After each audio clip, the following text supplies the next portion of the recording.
3। Hello student, आज हम लोग क्लास फिफ्थ का संस्कृत का 4 लेसन पढ़ेंगे जिसका नाम है महाराजा रणजीत सिंह। तो चलिए सबसे पहले हम लोग इसका कठिन वर्ड का वर्ड मीनिंग पढ़ लेते हैं। महानतम मीन्स माने होता है अत्यधिक महान। अखंड मीन्स जो बटा न हो। उदार मीन्स दयालु। प्रजा वत्सल माने होता है प्रजा को प्यार करने वाला। अंग रक्षक सब मतलब रक्षा करने वालों के साथ। को अपि कोई भी। वृद्ध माने बूढ़ा। प्रस्तर खंडेन पत्थर के टुकड़े से। फिर त्रोटयितु तोड़ने के लिए। अनेकशः अनेक बार। मस्तकम माथा या सिर। और अतुदत माने आघात पहुंचाया। त्वरित तुरंत। इस प्रस्फुटिता फूट निकली। फिर है अकंपयत कांपने लगा। निगृह माने पकड़कर। और विज्ञाय माने होता है जानकर। फिर अब चलिए हम लोग पाठ का अर्थ पढ़ लेते हैं।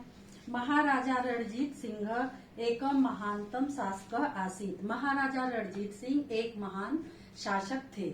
सः अखंड भारतस्य पश्चिमोत्तर दिशि पंजाब नाम राज्यस्य शासक आसीत। वह अखंड भारत के मतलब उस समय भारत का विभाजन नहीं हुआ था। उस समय भारत के पश्चिम उत्तर दिशा के पंजाब नामक राज्य के वह शासक थे, यानी कि वहाँ पंजाब के वह राजा थे। स एक उदार विनम्र प्रजा वत्सल च आसीत। वह बहुत ही दयालु विनम्र और प्रजा को प्यार करने वाले थे। स प्रजाए अति स्नेहति। वह प्रजा से बहुत ही प्रेम करते थे। एकदा नृप अंग रक्षके सह क्वचित भ्रमणम करोति स्म। एक बार राजा जो है वह अपने अंग रक्षकों के साथ वो घूमने के लिए निकले। मार्गे स अपश्यत। रास्ते में उन्होंने देखा। को अपि वृद्ध प्रस्तर खंडेन आम्र वृक्षात आम्रम त्रोटयितु प्रयत्नम करोति स्म।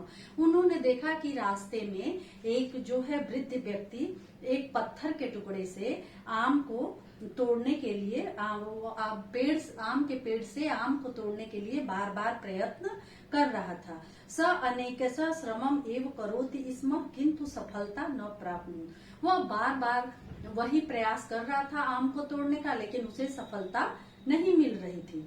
एकशा प्रस्तर खंडम असंतुलित भूत्वा रणजीत सिंहस्य मस्तकम अधुतत। इसके बाद क्या हुआ कि एक पत्थर जब वो उस पे आम पे निशाना लगा करके वो फेंक रहा था, तो एक पत्थर क्या हुआ कि थोड़ा सा वह असंतुलित होकर और जो राजा रणजीत सिंह थे उनके सिर पर जाकर लग गया, उससे चोट लग गया।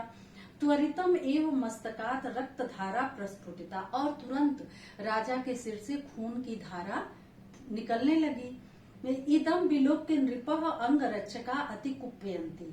यह देखकर राजा के जो अंगरक्षक थे यानी कि जो राजा के साथ उनके सिपाही थे वो बहुत क्रोधित हुए।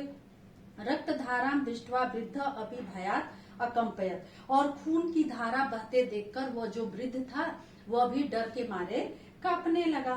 स कर बद्ध्वा अतिष्ठत। वह अपना दोनों हाथ जोड़ करके बैठ गया। रक्षका तम वृद्ध निगृहाय रणजीत सिंह से समीक्षम आनयत। जो सैनिक थे वो क्या किए कि उस वृद्ध को पकड़कर वो राजा रणजीत सिंह के पास ले आए। रणजीत सिंह कारणम विज्ञाय शांतम अभूत। राजा रणजीत सिंह उसका कारण जाने, मतलब उससे पूछे कि तुम पत्थर क्यों मार रहे थे। तो फिर उसका कारण जब वो जान गए, कुपिता न भूत्वा एक सेवकाय आदिशत यत यस्य वृद्धा यतिष्ठम धन यच्छ।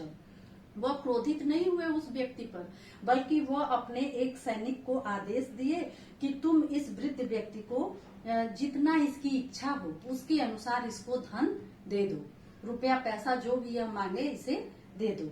इदम श्रुत्वा नृपस्य रक्षका चकिता अभवत। ऐसा सुनकर के राजा के जो सैनिक थे वो बहुत ही आश्चर्यचकित हो गए। एक रक्षक साहसम कृत्वा नृपम अपृच्छत। एक जो सैनिक था वह किसी तरह से साहस जुटा करके राजा से पूछा, हे राजन, इयं वृद्ध तु अपराधिना अस्ति तत् पुनः किमर्थ तस्मै धन अयच्छत।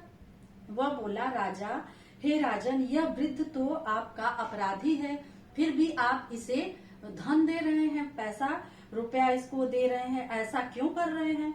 रणजीत सिंह प्रत्यावदत, रणजीत सिंह बोले, भद्र, यदि एक जड वृक्ष प्रस्तर प्रेक्षकाय अपि फलम यच्छतु पुनश्च अहम तु सचेतनम जीवम अस्ति।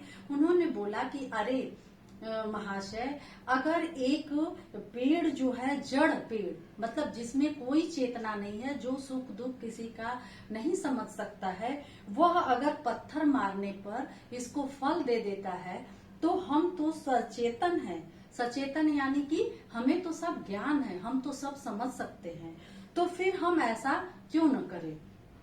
कथम अहम तस्में किमपि न यक्षेम, फिर वही पत्थर जब मुझे लगा तो क्यों न मैं इसे कुछ दूं? उत्तरम श्रुत्वा सर्वे अंगरक्षका तुषड़ीम अभवन। राजा की यह बात सुनकर सारे उनके सैनिक जो थे वह बिल्कुल चुप हो गए। स्वनृपस्य च बहु प्रशंसाम अकुर्वन्, और फिर इसके बाद वह अपने राजा की बहुत प्रशंसा करने लगे। Thank you.